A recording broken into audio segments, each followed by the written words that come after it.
Population अगर आकर reside करेगा, पॉपुलेशन अगर आके वहां पे रिसाइड कर रहा है तो उस जगह पे अगर वो रहते हैं तो फिर उनके लिए, उनकी सुविधाओं के लिए कुछ कुछ जगह चीजें वहां पे, देखो एक तो रोड बन जाएगा, इलेक्ट्रिसिटी आएगी, ट्रांसपोर्ट इलेक्ट्रिसिटी आ गया, स्कूल्स अगर वहां पे आ रहे हैं वर्कर काम करने के लिए तो स्कूल्स खुलेंगे, स्कूल्स खुलेंगे तो धीरे धीरे हॉस्पिटल भी खुलेगा, और फिर क्या होगा कि उनके जो तुम लोग समझ रहे हो लीजर एक्टिविटीज के लिए, ठीक ना, उसके लिए क्या होगा कि नए नए जगह, नए नए ऑर्गेनाइजेशन खुलना शुरू करेंगे ना, तो टर्शियरी सेक्टर भी वहां पे डेवलप होना शुरू हो जाएगा।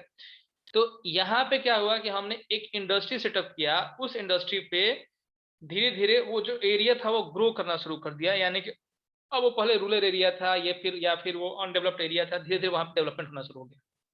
तो इंडस्ट्रियलाइजेशन के आने से वहां पे अर्बनाइजेशन आ गया, यानी कि शहरीकरण होना शुरू हो गया, शहर की तरफ बसना शुरू कर दिया, ठीक ना। और दूसरा चीज, अगर कहीं अर्बन एरिया बन रहा है, अर्बन एरिया अगर कहीं है तो उस जगह पे लोगों की डिमांड को फुलफिल करने के लिए, क्योंकि एक प्रॉपर मार्केट मिलेगा अर्बन एरिया में, अर्बन एरिया में तो एक मार्केट रहेगा ऑटोमेटिक पहले ही से, क्योंकि वहां पे बहुत सारे पॉपुलेशन है जिसकी नीड को फुलफिल करना होगा, ठीक है। तो उनके नीड को फुलफिल करने के लिए वहां पे छोटे मोटे इंडस्ट्रीज खुल सकते हैं। ये नहीं है कि एकदम वास्ट इंडस्ट्री खुले, क्योंकि अर्बन एरिया में बहुत रेयरली ही अर्बन एरिया में बड़े बड़े इंडस्ट्री खोले जाते हैं। बड़े बड़े इंडस्ट्री जो भी होंगे, क्योंकि पॉल्यूशन काफी अधिक फैलाते हैं, तो उनको हम लोग रूरल एरिया में खोलते हैं या वैसे एरिया में जहाँ पॉपुलेशन बहुत कम रिसाइड करता है। लेकिन फिर भी जहाँ पे अर्बन एरिया हुआ वहां पे कुछ इंडस्ट्री तो सेटअप हुई, ठीक है, क्योंकि वहां पे वर्क फोर्स भी हमको इजिली मिल जाएगा। तो अगर अर्बनाइजेशन हुआ है तो वहां पे इंडस्ट्रियलाइजेशन हो गया, ठीक। तो यहाँ पे हमने एक कंडीशन देखा कि अगर अर्बनाइजेशन हुआ है तो इंडस्ट्रियलाइजेशन हो रहा है, इंडस्ट्रियलाइजेशन हुआ है तो अर्बनाइजेशन हो रहा है, यानी कि दोनों एक दूसरे के संपूरक है, दोनों के दोनों एक दूसरे के कॉम्प्लीमेंट्री हैं, ठीक है। ठीक, इसलिए स्टेटमेंट कहा गया है कि urbanisation and industrialisation both goes hand in hand. हो गया।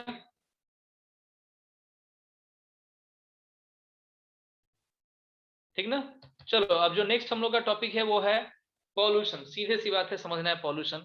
भाई अगर इंडस्ट्रियलाइजेशन हो रहा है तो पॉल्यूशन तो होना ही है।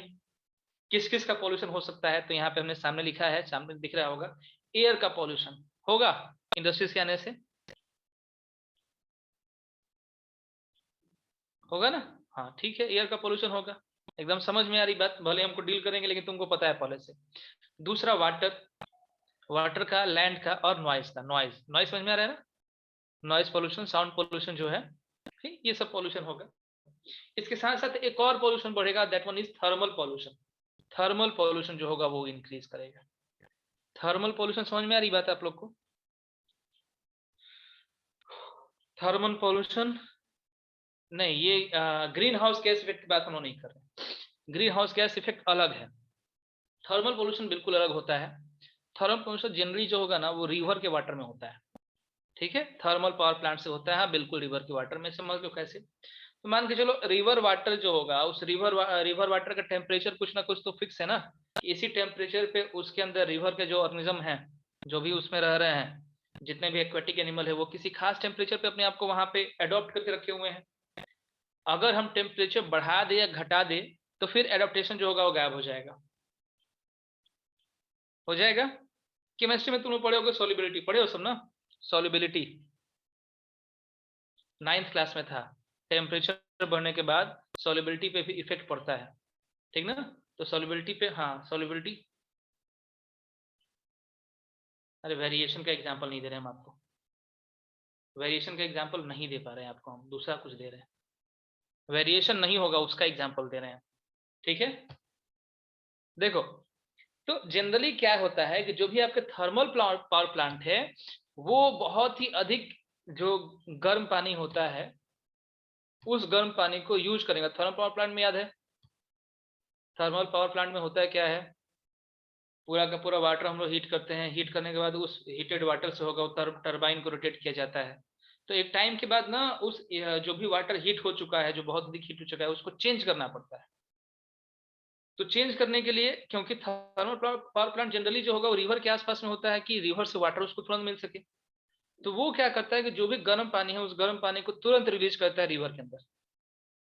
अब रिवर के अंदर गर्म पानी जाएगा तो रिवर का टेम्परेचर, जिस जगह पे उस पानी जा रहा है वहां पे उसके टेम्परेचर को इफेक्ट पड़ेगा, ठीक है, सिंपल सी बात है, पड़ेगा। और बहुत ही हॉट वाटर है, वो अगर जा रहा है तो वहां पे रहने वाले जो एक्वेटिक एनिमल्स वहां पे उनके लाइफ को इफेक्ट करेगा, वो डेड होंगे। ठीक है, और रिजल्ट क्या होगा कि उनका डेड होना इकोलॉजिकल बैलेंस जो होगा उस चीज को डिस्टर्ब कर देगा। ठीक, एक तरह का बैलेंस डिस्टर्ब होगा, और ये क्या करेगा, ये एक तरह का पॉल्यूशन जो होगा वो शुरू कर देगा। ठीक ना, तो यही सभी चीजें हैं, इसी को हम लोग फिर से देखने जा रहे हैं। ठीक, एयर में जो छोटे छोटे पार्टिकल्स होते हैं उसको क्या बोलते हैं हम लोग, एसपीएम। फुल फॉर्म उसका एसपीएम का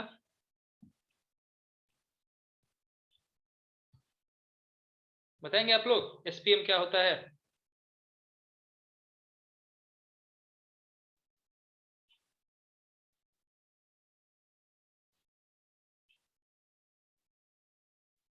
हाँ, सस्पेंडेड पार्टिकुलेट मैटर। तो बस इतना कुछ जानते हो तो अब इसको समझ लेते हैं हम लोग सीधे। तो देखो, एयर पॉल्यूशन, भाई पॉल्यूशन का मतलब हो गया कि हम जिस चीज की डिजायर नहीं रखते हैं वो चीज अगर हमारे पास प्रेजेंट है उसी को हम लोग बोलते हैं SPM, sorry pollution, pollutants, not SPM. Desired चीज हमारे पास नहीं है, अनडिजायर्ड सब्सटेंस का प्रेजेंट होना कहीं पे भी, किसी भी जगह पे अनडिजायर्ड सब्सटेंस अगर प्रेजेंट हो गया तो वो हमारा पॉल्यूटेंट है। ठीक, अनडिजायर्ड सब्सटेंस अगर आपके पास हो गया तो पॉल्यूशन हो गया, सिंपल सी बात है। अब एयर में हम तो चाहते हैं कि कार्बन मोनोऑक्साइड खूब अधिक बढ़ जाए, नहीं सल्फर डाइऑक्साइड खूब अधिक बढ़ जाए, यही हमारा डिमांड है कि कार्बन मोनोऑक्साइड बढ़ जाएगा तो सांस लेने में दिक्कत होने लग जाएगी, और सल्फर डाइऑक्साइड बढ़ जाएगा तो एसिड होने के चांसेस बढ़ जाएंगे। ये हमारा डिजायर है, यही ना, डस्ट बढ़ जाए, स्मोक बढ़ जाए, यही सब ना।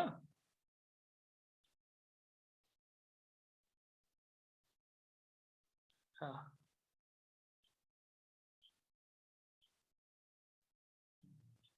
समझ ही रहे हो सब।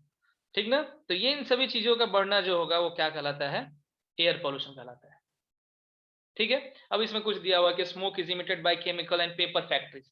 ठीक ना, जैसे कि ब्रिक किल्स है, वो चिमनी जो होगा वो है, रिफाइनरीज है, स्मेल्टिंग प्लांट जिसमें आयरन स्मेल्टिंग वगैरह होता है, बर्निंग ऑफ फॉसिल फ्यूल्स, इन सभी से जो गैसेज निकलते हैं वो तो पॉल्यूशन करते ही हैं। सिंपल सी बात है कि ये चीजें आपका क्या है, तो बहुत ऐसे इसके ऊपर लिखे हो सब।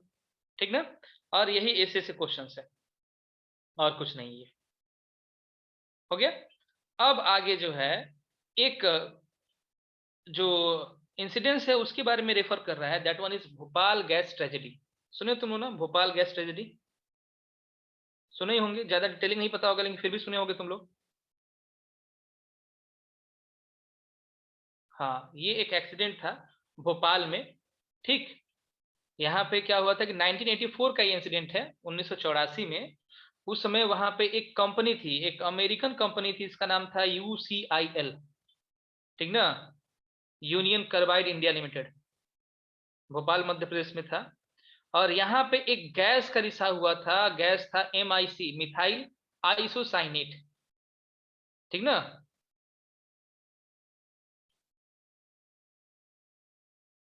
हाँ बिल्कुल बिल्कुल यही चीज है। रिजल्ट ये हुआ था कि उस जगह पे वो जब तक लोगों को मालूम चलता है कि ये लीकेज हो रहा है मिथाइल आइसोसाइनेट का, तब तक क्या हुआ कि एक लार्ज पॉपुलेशन जो था वहां पे डेथ कर चुका था। और वहां का अभी भी कहा जाता है कि उस जगह पे अभी भी वहां का एयर इतना अधिक पॉल्यूटेड है कि उस जगह पे जो भी न्यू बॉर्न बेबी होते हैं उनको कोई ना कोई इफेक्ट हो जाता है, कोई ना कोई जो होगा उनका जो भी आपका ब्रीथिंग प्रॉब्लम है वो शुरू से ही क्रिएट हो जाती है। सेम जैसे कि आपने सुना होगा कि हिरोशिमा और नागासाकी बॉम्ब गिराने के बाद जापान में भी अभी तक उसका इफेक्ट पड़ रहा है। समझ में आ रही बात? ठीक है, तो ये बस एक इंसिडेंट दिया हुआ है कि देखो एक इंडस्ट्री में जो भी है एक इंडस्ट्री की गलती के चलते वहां का एयर कितना अधिक पॉल्यूटेड हो गया। हो गया, ये बस एग्जांपल है। दूसरा है आपका वाटर पोल्यूशन। समझ में आ रही बात, वाटर पोल्यूशन, इसमें कोई नया चीज नहीं है। ठीक है, अगर केमिकल का नाम याद रखना है तो रख सकते हो भाई कि पेपर पल्प जो होगा वो है, केमिकल है, टेक्सटाइल है, इन सभी में से जो भी इंडस्ट्रीज होंगे वो सब क्या क्या रिलीज करते हैं, तो यहाँ पे लिखा हुआ है कि कार्बन, प्लास्टिक, रबर और कुछ मरकरी, पेस्टिसाइड, ये सभी के सभी डालते हैं। इसके अलावा फ्लाई ऐश यानी कि राख, फॉस्फोजिप्सम, ठीक ना। ये सभी के सभी जो स्लैग्स वगैरह हैं ये सभी के सब वाटर में जाएंगे, वाटर को पोल्यूट करेंगे। ठीक ना। थर्मल पोल्यूशन के बारे में अभी तक मैंने आपको बता दिया शायद।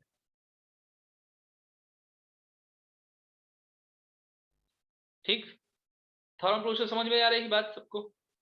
न्यूक्लियर पावर प्लांट हो या कोई भी जनरली आपका थर्मल पावर प्लांट है, वो सब। ठीक है, ये सभी चीजें आपका पोल्यूशन है। नॉइज पोल्यूशन समझ ही रहो, स्ट्रेस बढ़ा देगा। नॉइज पोल्यूशन होगा तो ब्लड प्रेशर बढ़ेगा।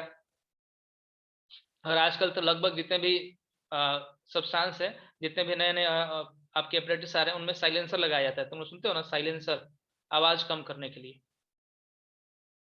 ठीक, अब समझते हैं थोड़ा सा कि अगर हमारे पास इंडस्ट्रियल एफ्लुएंट्स अगर होते हैं,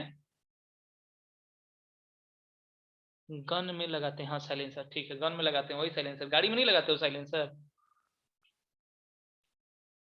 साइलेंसर हर जगह इस समय यूज होता है। तुम्हारे यहाँ अगर ट्रैक्टर होगा, ट्रैक्टर में भी साइलेंसर लगा होगा। ठीक, चलो देखते जरा। एक वाटर का एग्जांपल यहाँ पे दिया हुआ है कि treatment of industrial effluents can be done in 3 phases. 3 phases में करते हैं, ये आपका इंपॉर्टेंट है। पहला है primary treatment. Primary treatment by mechanical means, यानी कि सिंपल सी बात है। तुम लोग क्या होगा ना कि तुम लोग अगर कभी फिगर वगैरह देखो सब, तो क्या अगर वाटर मेरा ट्रेवल कर रहा है, गंदा वाटर, तो उसके आगे घर में जाली लगी हुई रहती है। पानी गिरता है तो घर में नॉर्मली अगर हमारे पास कहीं से भी एक पाइप पास कर रहा है, तो उस पाइप के पास करने के लिए वहां पे हम लोग जाली लगाते हैं ना। ठीक है, ये इसमें कोई केमिकल मेथड हम लोग यूज नहीं करेंगे। ये जो जाली जो होता है, एक तरह से फिल्टर लगा होता है। ये क्या करता है कि जो भी बड़े बड़े पार्टिकल्स होंगे उसको फिल्टर कर लेगा, ताकि आपका जो पाइप है हमेशा ओपन रहे।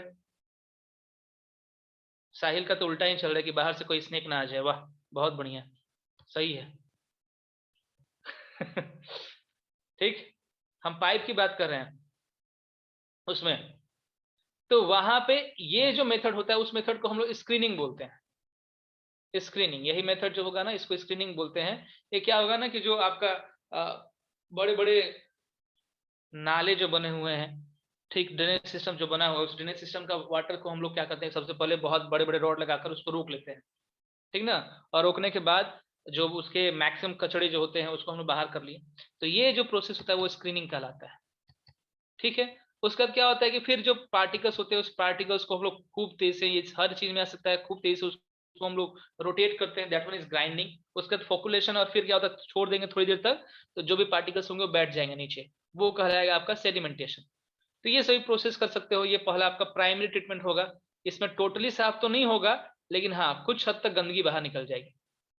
ठीक, सेकेंडरी प्रोसेस पढ़ोगे वाटर ट्रीटमेंट प्लांट के बारे में, तो उसमें क्या होता है कि बायोलॉजिकल प्रोसेस लगाते हैं, यानी कि उसमें कुछ एनएरोबिक बैक्टीरिया डाल दिए जाते हैं, जो कि उसके अंदर बाकी जो भी डिकम्पोजल वेस्ट प्रोडक्ट होगा उसको वो खा सके, उसको वो जल्दी ही डाइजेस्ट कर जाते हैं, फिर वो साफ कर देंगे उसको। ये सेकेंडरी ट्रीटमेंट होगा। और टर्शियरी ट्रीटमेंट में फिर बायोलॉजिकल, और फिर उसके बाद क्या होगा, केमिकल एंड फिजिकल सब कुछ करेंगे। उसमें बायोलॉजिकली मतलब कि ये जो चीज कर ली है, उसके बाद अगर और कुछ बचा है तो फिर और साफ करेंगे। फिर क्लोरीन डालेंगे, या फिर उसके बाद जनरली जो जो अब बचा हुआ है, जितनी गंदगी है उसको खत्म करके, और फिर उस वाटर को जो होगा आपको प्रोवाइड कर दिया जाएगा ड्रिंकिंग पर्पज के लिए। ये तो नॉर्मल सा चीज है जो कि शहरों में आजकल किया जाता है। आपको बस याद रखना है कि 3 तरह के ट्रीटमेंट होते हैं, प्राइमरी, सेकेंडरी और टर्शरी। प्राइमरी के अंदर जो होगा मैकेनिकल मींस आता है, सेकेंडरी के अंदर बायोलॉजिकल प्रोसेस आता है, और टर्शियरी में तीनों के तीनों प्रोसेस आते हैं। ठीक ना।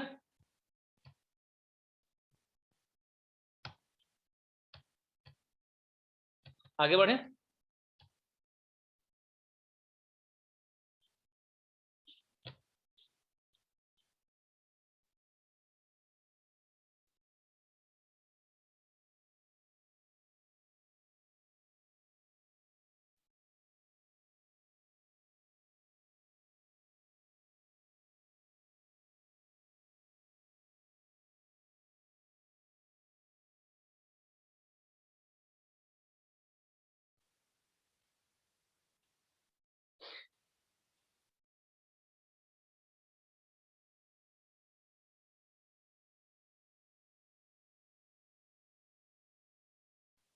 चलिए नेक्स्ट देखते हैं आगे।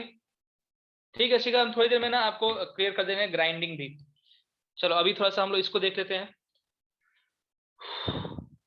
देखो एक बार जरा हम लोग सारा पॉल्यूशन समझते हैं, उसका फिर नॉर्मल सा वाटर प्रोसेस जो होगा, हमको थोड़ा सा एक आपको एनिमेशन दिखाना पड़ेगा, मिल जाता तो मैं आपको शो कर दे रहा हूँ तुरंत। देखो यहाँ पे सीधी सी बात है, ग्राउंड वाटर अगर इंडस्ट्रीज खूब अधिक यूज करें तो जो भी आपका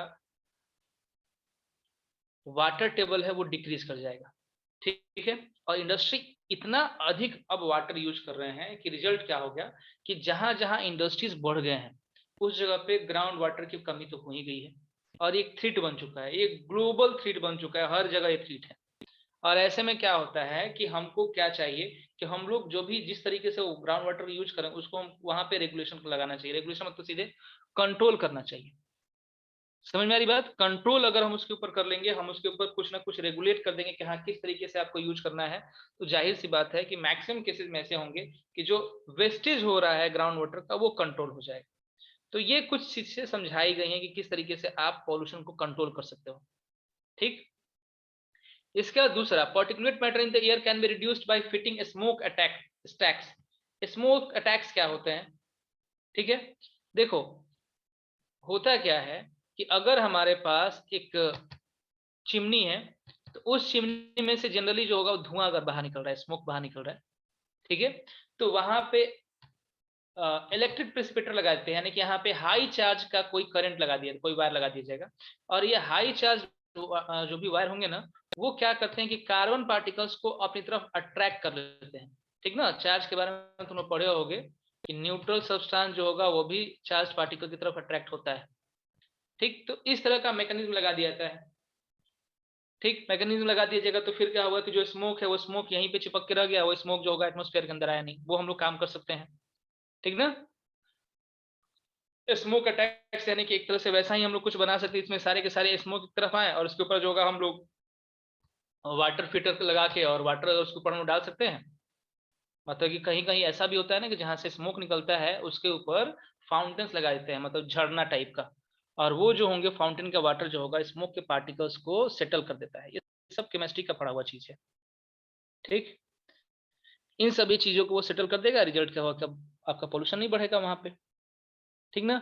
इसके अलावा ऑयलिंग ग्रीजिंग ये करते रहिए, कोल फैक्ट्री जो होगा इस सब में ऑयलिंग ग्रीजिंग करेंगे तो कम से कम जो होगा स्मोक का फॉर्मेशन होगा। गाड़ी में भी तुम सुनते हो कि ऑयलिंग करा लीजिए तो कम ही होगा। इसके साथ साथ स्मोक भी कम होगा, ऑयलिंग ग्रीजिंग अगर करा लेते हैं तो फिर जो साउंड पोल्यूशन होता है, नॉइज पोल्यूशन, वो भी कंट्रोल हो सकता है, ठीक। और एक ये कह रहा है कि सभी के सभी मशीनरी को जो होगा आप रीडिजाइन कर सकते हो ताकि वो कम से कम जो भी प्रोडक्शन वगैरह की चीजें हैं उनमें कम से कम नॉइज का प्रोडक्शन हो, ठीक है। समझ में आ रही बात? इसके बाद आगे कह रहा है कि नॉइज एब्जॉर्बिंग मटेरियल का यूज करते हैं। मतलब सिंपल सी बात है कि आपको एक तरह का पैराग्राफ लिखना है, जिस पैराग्राफ में आपको ये लिखना है कि पॉल्यूशन क्या क्या होता है और उस पॉल्यूशन को तुम लोग कैसे कैसे कंट्रोल कर सकते हो। आई थिंक कि आप सभी कर लोगे। पॉल्यूशन क्या होता है, क्योंकि मुझे खुद ये बड़ा अजीब लग रहा है इस चीज को पढ़ाना, लग रहा है कि सब कुछ तुम लोग समझ रहे हो, फिर भी बार बार यही चीजें बता रहे हैं आपको, ठीक है। कर लीजिएगा कि सारे पॉइंट को फिर से एक एक करके हम डील करें।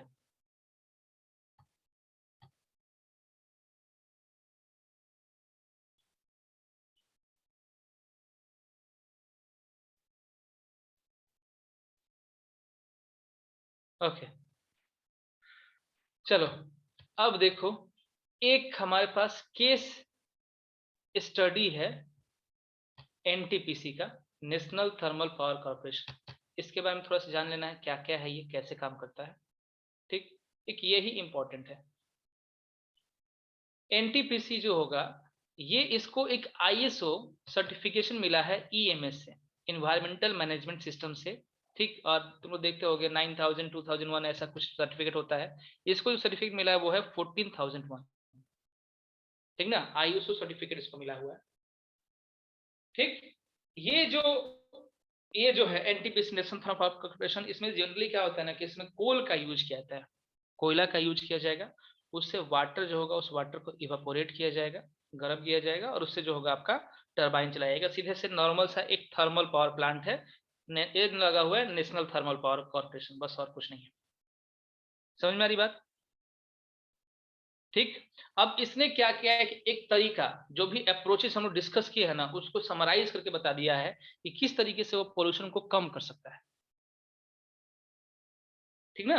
अब इसने किया क्या है, सबसे फर्स्ट इसने किया है कि optimum utilisation of equipment adopting latest technique and upgrading existing equipment. यानी कि जितना अधिक टेक्नोलॉजी के साथ हम लोग डेवलप कर रहे हैं, उतनी ही टेक्नोलॉजी के साथ ये भी डेवलप करता है, और ये हमेशा अपने इक्विपमेंट को अपग्रेड करते रह रहा है, ताकि जो भी चीज ये यूज कर रहा है, चाहे वो वाटर का यूज कर रहा हो, चाहे वो वहां पे कोल का यूज कर रहा है, जिस भी चीज का यूज कर रहा है उसका वो मैक्सिमम यूज कर ले। ठीक। वेस्ट कम से कम जो होगा वो प्रोड्यूस कर रहा है। ठीक ना। ये दोनों चीज हमारे उसी चीज के अंदर है कि वो मैक्सिमम चीज को अधिक से अधिक यूज कर जाएगा, तो फिर क्या होगा कि हमारे पास वेस्ट का जो होगा वो कम प्रोडक्शन होगा। ठीक है, समझ में आ रही बात। इसके अलावा जिस एरिया में एनटीपीसी होता है ना, उस एनटीपीसी अपने एरिया में क्या होता है कि वो ग्रीन बेल्ट बनाता है, यानी कि बहुत सारे पौधे वहां पे लगाता है, बहुत सारा प्लांटेशन वहां पे करेगा। रिजल्ट क्या हुआ कि जो भी पोल्यूशन वो क्रिएट कर रहा है, वो पोल्यूशन जो होगा वहीं पे कंट्रोल हो जाता है, वो इकोलॉजिकल बैलेंस को मेंटेन रखता है। ठीक है। यहाँ पे जिस भी जगह पे एनटीपीसी फॉर्मेशन हो रहा है, उस जगह पे एनटीपीसी एफोरेस्टेशन काफी दिक्कत है, प्लांटेशन काफी दिक्कत है।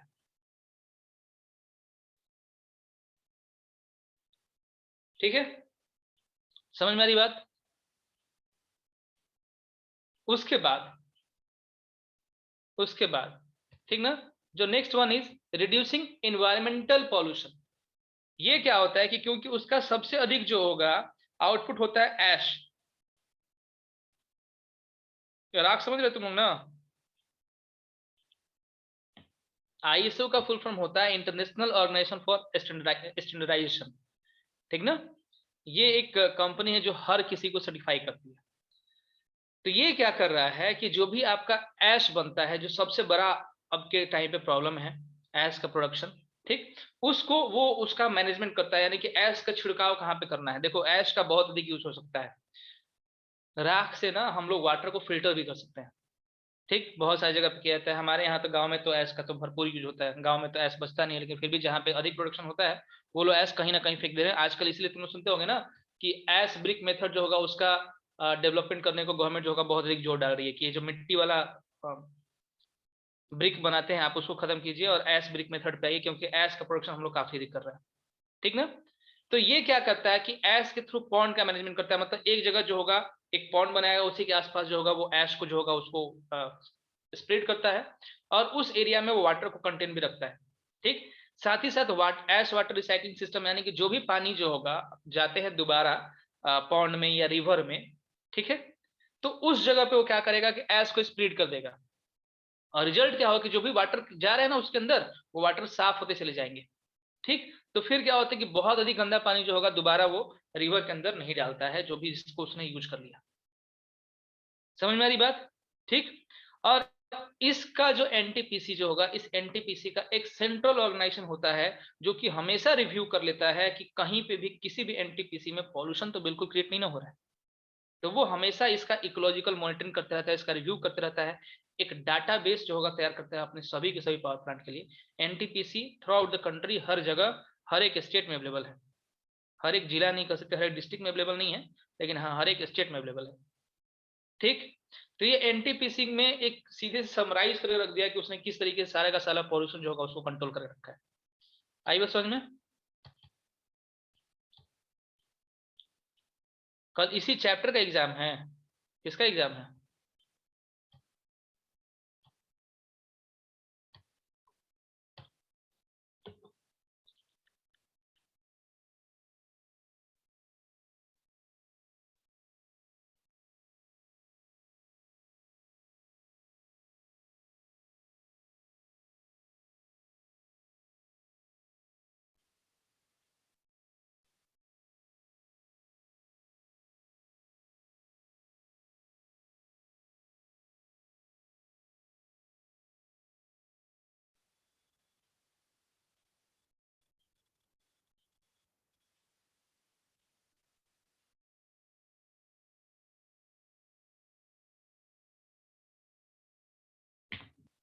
चलो ठीक है, अभी हम लोग इसके बाद और भी देखेंगे। चलिए अब एक और चीज था, शिखर का एक क्वेश्चन था कि व्हाट इज ग्राइंडिंग एंड फॉकुलेशन, यही ना, ग्राइंडिंग क्या है और फॉकुलेशन क्या था। ठीक, देखो ग्राइंडिंग तुम लोग नॉर्मल सा सुनते होगे, नॉर्मल सा किसी भी चीज को ग्राइंड मतलब क्या होता है, पीसना, तुम लोग सुने हो ना, पीसना, बड़े बड़े पार्टिकल्स को एकदम छोटे छोटे पार्टिकल्स में तोड़ देने का जो प्रोसेस होता है ना, होता है ग्राइंडिंग।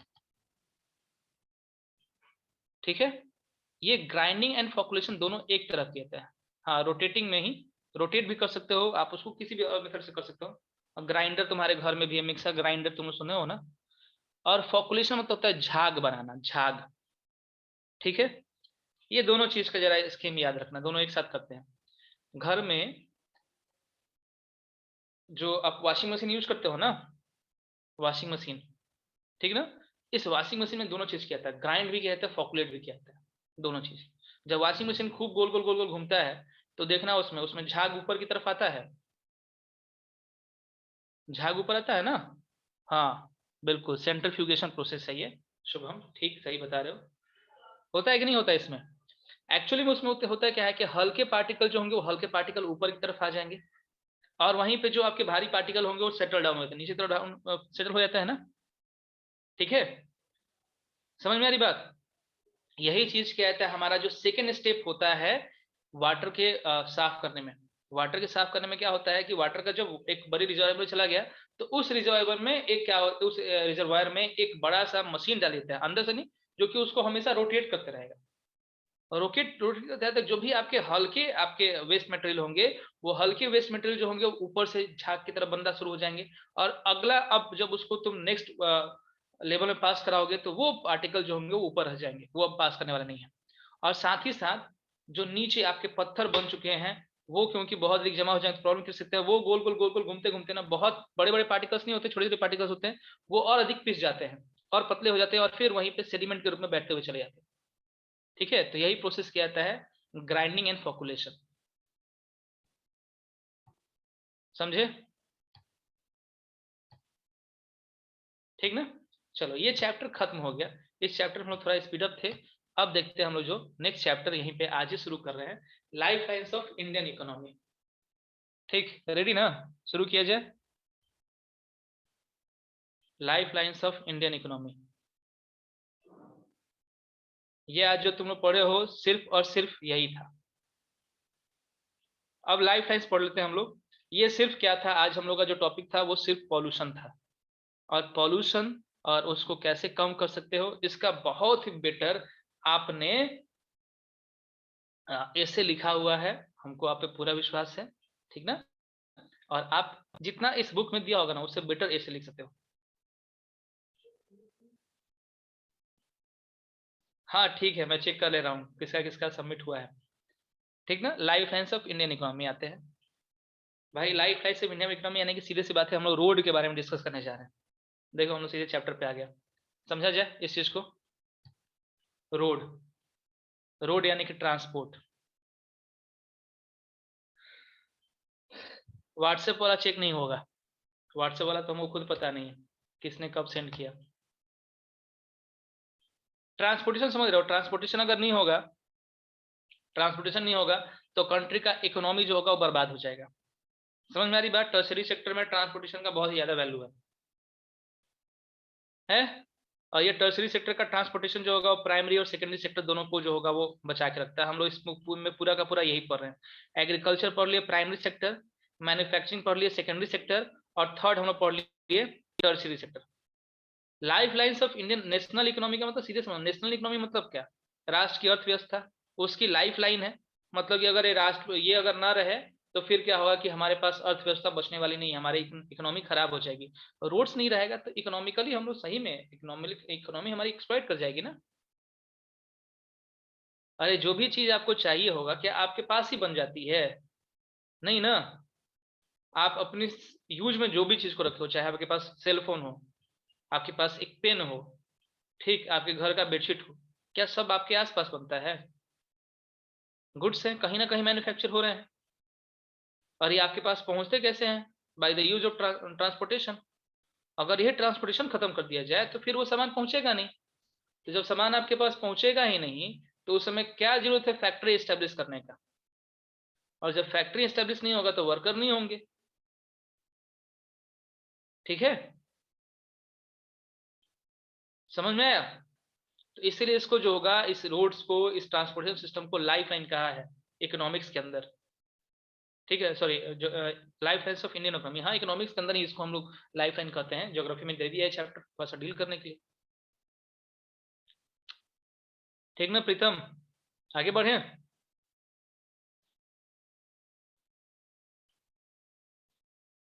ओके, अब देखो यहाँ पे ना, मैंने बस इसमें कुछ भी मार्क नहीं किया है, एक पॉइंट को मैंने मार्क किया है। आपसे कभी कभी पूछा जाता है कि वो कौन से पीपल हैं जो कि ट्रांसपोर्टेशन ऑफ गुड्स करवाते हैं एक प्लेस से दूसरे प्लेस तक। ठीक ना, आंसर क्या होगा? वो ग्रुप ऑफ पर्सन बोलिए जो कि ट्रांसपोर्टेशन करवाते हैं। ठीक ना, ट्रेडर्स। अभी तुम लोग को सामने दिख रहा है तो ट्रेडर्स बोल रहे हो, लेकिन अगर यही चीज ना दिखता ना, तो आई थिंक मोस्टली जो होगा ना, वो क्या बोलते हैं, ट्रांसपोर्टर बोलते हैं। मोस्टली ट्रांसपोर्टर बोलते हैं ना, सामने दिख रहा है। मोस्टली बोलते हैं कौन ट्रांसपोर्ट करता है, तो ट्रांसपोर्टर करता है। ठीक ना। और लास्ट ईयर जो है, ये चीज सैंपल पेपर में दिया भी था, और उसका एक ऑप्शन ट्रांसपोर्टर भी था। ठीक, और अवंती के अंदर भी बहुत सारे जो आपके टेस्ट होते हैं उसके अंदर भी ये क्वेश्चंस बार बार रिपीट किया गया, और बच्चों ने सबसे अधिक इसको क्या किया, उसमें उसने ट्रांसपोर्टर को टिक किया था। ट्रांसपोर्टर उसमें था। ठीक है, क्योंकि देखो लाइन सीधे सेटलमेंट यही रहता है कि they make the products come to consumer by transportation. तो ट्रांसपोर्टेशन कौन कराता है भाई? आंसर हो गया ट्रांसपोर्टर्स। लेकिन अब तुम लोग समझ रहे हो ना कि ट्रांसपोर्टर ट्रांसपोर्ट क्यों करेगा? बिकॉज उसको कौन गाइड करेगा? तो ट्रेडर गाइड करेगा। ठीक है, समझ में आ रही बात? तो अब ये चीज आपको याद रहना चाहिए कि who are the group of people who are engage in facilitating the movement of goods and services. तो आंसर होगा क्या? ट्रेडर्स। ठीक ना। कौन गुड्स को डिमांड लोकेशन पे सेंड करता है? Not transporters, traders.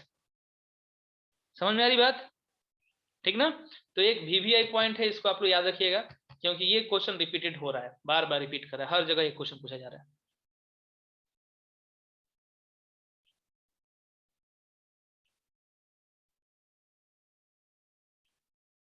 ठीक है, कोई प्रॉब्लम?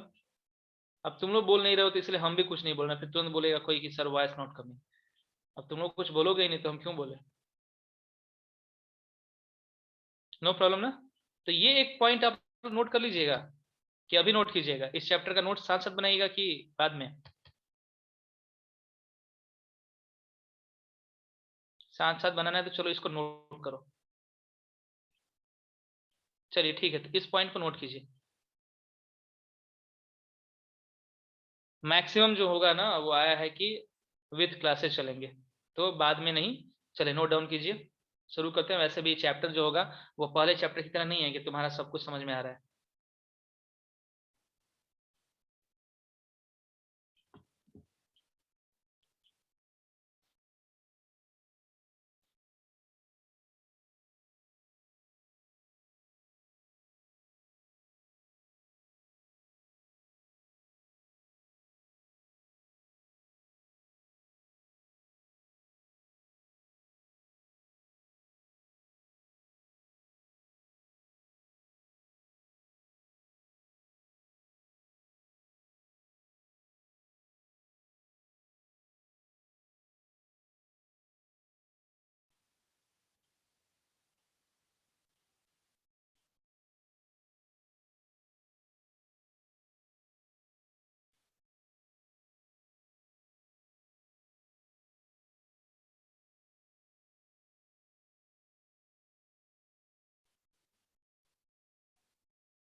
चलिए, डन हो चुका।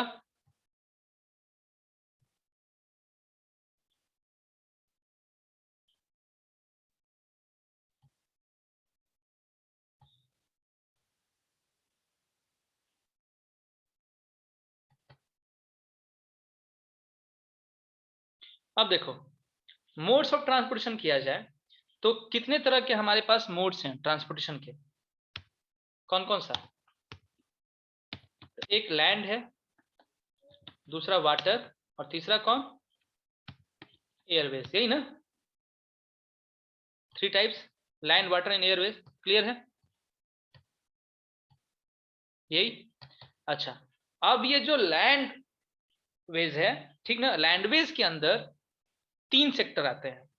एक होता है आपका रोड, रोड, ठीक ना, दूसरा होगा रेलवे, ये तुमने सुने हो ना, ये दोनों, रोड रेलवे। एक और, कुछ लोग तो चैप्टर देखकर बता देंगे, एक और इसमें इंट्रोड्यूस होगा, तीसरा जो होगा पाइपलाइन, ठीक ना। और आज के टाइम पे ट्रांसपोर्टेशन में जो भी फैक्ट्री टू फैक्ट्री ट्रांसपोर्टेशन होता है, जनरली लिक्विड का, लिक्विड और गैस का जो होगा ट्रांसपोर्टेशन, वो इसी के थ्रू किया जाता है। किसके थ्रू? पाइपलाइन के थ्रू, ठीक ना। तो हमारे पास 3 मोड्स ऑफ ट्रांसपोर्टेशन है, लैंड, वाटर और एयरवेज। और ये जो लैंड होता है, उस लैंड के अंदर 3 आते हैं, रोडवेज, रेलवेज एंड पाइपलाइन, ठीक है? समझ में आ रही बात? ठीक ना, हो गया। अब उसके बाद नेक्स्ट वन, अब अगर वाटरवेज की बात करें तो वाटरवेज जो होगा वो 2 तरह का होता है, एक होता है इनलैंड और दूसरा होता है ओवरसीज। इनलैंड एंड ओवरसीज क्या होगा? इनलैंड, तुम लोग सुनते हो ना, कलकत्ता का सामान पटना आता है ना, कलकत्ता टू पटना, ठीक है। एक रिवर कनेक्ट करिए, कौन सी रिवर कनेक्ट करिए कलकत्ता और पटना को?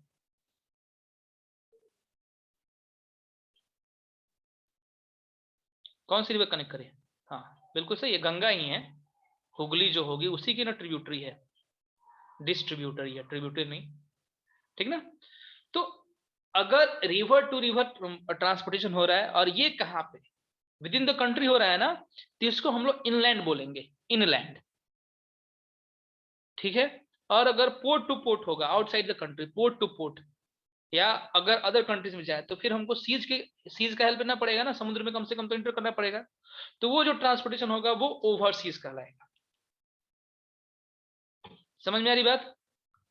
कोई प्रॉब्लम यहां तक? हो गया। अब उसके बाद आते हैं हम लोग एयरवेज। तो एयरवेज में 2 तरह का, एक होता है फिर वहीं से कंट्री के अंदर डोमेस्टिक, और कंट्री के बाहर इंटरनेशनल। कंट्री के अंदर डोमेस्टिक और कंट्री के बाहर जो होगा वो इंटरनेशनल, हो गया। और इसी को हम लोग अगर 2 और पार्ट में डिवाइड करें तो हम लोग एयरवेज को एक और तरीके से on the basis of ownership हम लोग डिवाइड कर सकते हैं। एक को हम लोग बोलेंगे पब्लिक और एक को हम लोग बोलेंगे प्राइवेट, ठीक है। बाकी सब हम लोग आगे डील करेंगे। तो ये सीधे एक तरह से हम लोग का डिस्ट्रीब्यूशन हुआ, ये आपके जो भी ट्रांसपोर्टेशन सिस्टम है उसका, ठीक है। मतलब ट्रांसपोर्ट कितने तरह के, ट्रांसपोर्टेशन सिस्टम 3, लैंड के अंदर 3, वाटर के अंदर 2, और एयरवेज के अंदर जो होगा वो 2, ठीक है। ठीक, याद रहेगा ये? चलिए आगे बढ़ते हैं।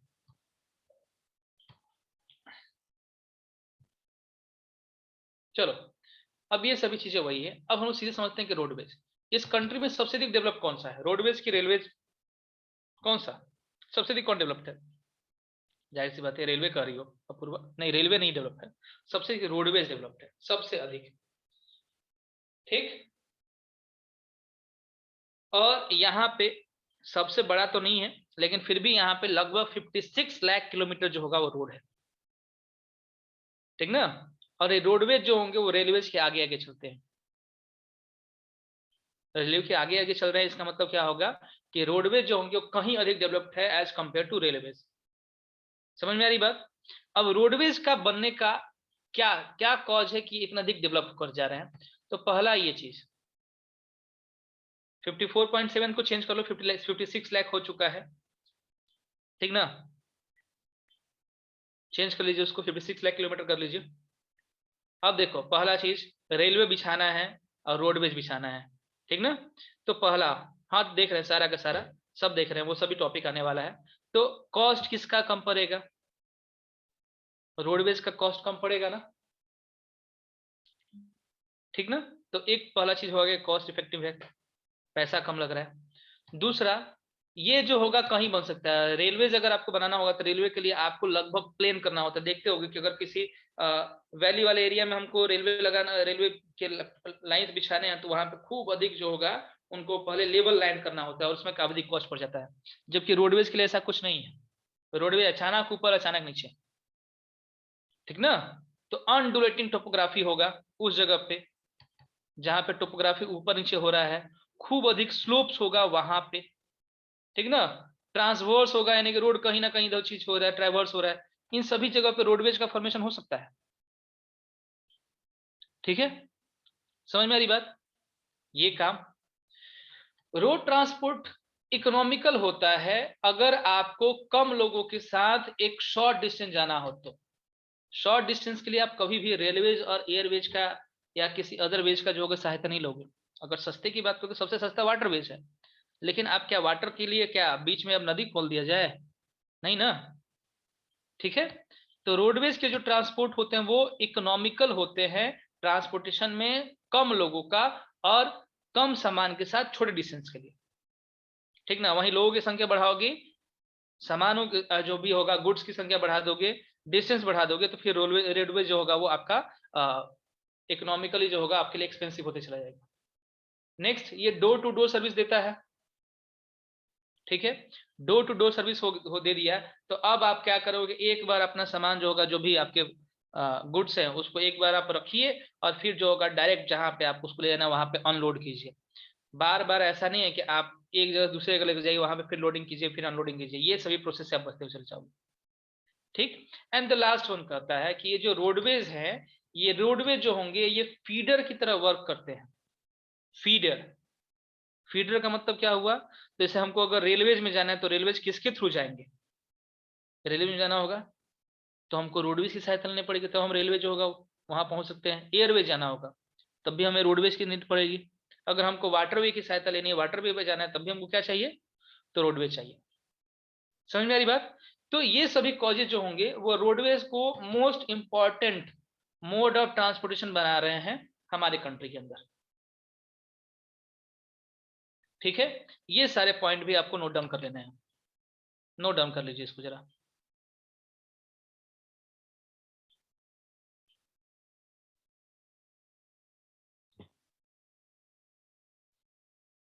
और ये डाटा भी 56 लाख किलोमीटर का।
डन।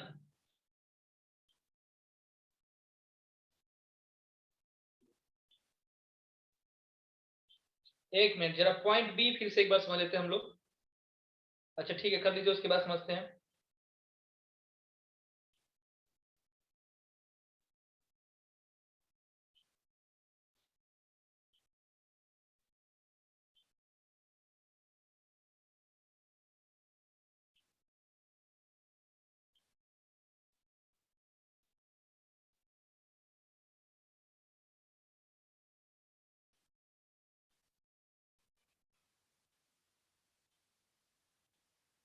ठीक है, चलो ठीक समझ लेते हैं जरा कुछ कुछ। चलो सबसे पहले पॉइंट बी नंबर के लिए आया है कि roads can traverse comparatively more dissected and undulating topography. Topography का मतलब हो गया स्थलकृति, जमीन का कैसा कैसा डिजाइन है, ठीक ना। ठीक, तो आपका जमीन चाहे कैसा भी हो, इस तरीके का हो, ऐसा हो, इन सभी जगहों को कौन, ये टूटा हुआ पार्ट, इन सबको कौन कनेक्ट करेगा सबसे बेस्ट वे में? रोडवेज। दिव्यांशु का क्वेश्चन था ना, ठीक है। मतलब कि बाकी के कंपेयर में हम लोग अगर कर रहे हैं तो ये क्या होगा कि ये जो होगा सबसे अधिक चीजों को, ट्राइवर्स मतलब होता है जोड़ना, किस एरिया में, डाइसेक्टेड मतलब अगर चाहे टूटा हुआ, और अनडुलेटिंग यानी कि जो कि एक लेवल का ना हो, उन सभी एरिया में ये रोडवेज काफी बेटर काम कर सकते हैं। यही पॉइंट है, तो इसीलिए रोडवेज हम ज्यादा बनाते हैं। तुम नागालैंड कभी गए हो? सब नागालैंड या ईस्टर्न किसी भी स्टेट में गए हो? अगर उस एरिया में जाओगे तुम देखना वहां पे रोड्स कैसे होते हैं, और वहां पे रेलवे बैठाना तो बिल्कुल पॉसिबल ही नहीं है। और हम लोग इस चैप्टर में पढ़ेंगे कि वहां पे जो होगा ना, एक तरह का हेलीकॉप्टर सर्विस दिया जाता है सब्सिडी पे, क्योंकि वहां पे बन ही नहीं सकता है। 8 ईयर्स रहे हैं सर, ठीक ना। तो बताओ, बस पता ही होगा वहां पे रोडवेज सबसे अधिक होगा, है ना, रोडवेज सबसे अधिक, कि दूसरा कुछ है। और उन एरिया में तुम लोग तो कब अगर रहे होगे तो वहां के अगर लोकल हो गए तो हेलीकॉप्टर का भी आनंद मिला होगा। और उसका एक पूछा गया फीडर, फीडर का मतलब होता है जो फूडिंग प्रोवाइड करता है। यानी कि अगर हमको एयरवे चलाना होगा, तो अगर एयरवेज बनता है तो उसके आसपास रोड बनाया जाता है। हम अगर एयरपोर्ट बनाएंगे तो वहां पे आसपास रोड बनाएंगे कि नहीं बनाएंगे? ये नहीं है कि रोडवेज बनाएंगे तो एयरवेज बनाएंगे, लेकिन अगर एयरवेज बना रहे हैं तो वहां पे आसपास में रोड बनाएंगे। क्यों? क्योंकि लोग आएंगे कैसे? रोडवेज के ही थ्रू आएंगे, ठीक ना। तो अगर रोडवेज नहीं रहेगा तो फिर उस एयरपोर्ट का कोई बेनिफिट नहीं है, पोर्ट का कोई बेनिफिट नहीं है, ठीक ना। तो चाहे आप रेलवे स्टेशन बना लो, एयरवेज बना, जो भी बनाना बना लीजिए, लेकिन वहां पे जिस जगह पे आप इस चीज को बनाएंगे वहां पे रोडवेज पक्का होना ही चाहिए, क्योंकि रोडवेज जो होगा वही आपके बिजनेस को अधिक प्रमोट कराएगा। तो इसीलिए एक तरह का, ऐसे इंडस्ट्री पढ़े थे ना, कि इंडस्ट्री का प्रोडक्ट जो होगा वो दूसरी इंडस्ट्री यूज कर सकती है, तो वो फीडर इंडस्ट्री कराती है। यहाँ पे भी सेम सेंस है, ठीक। चलो आई थिंक नेक्स्ट क्लास का टाइम हो गया है, तो आज का क्लास यहीं एंड करते हैं। और फिर नेक्स्ट क्लास में हम लोग पढ़ेंगे टाइप्स ऑफ रोडवेज, कितने तरह के रोडवेज हैं। ओके, और ये चैप्टर को एकदम ध्यान से पढ़ना सब, इस चैप्टर में से एकदम ढूंढ ढूंढ के ऑप्शनल क्वेश्चन पूछे जाते हैं इस चैप्टर से। एक एक डाटा से क्वेश्चन रहता है, और सब के सब अपडेटेड डाटा रखिएगा, ठीक।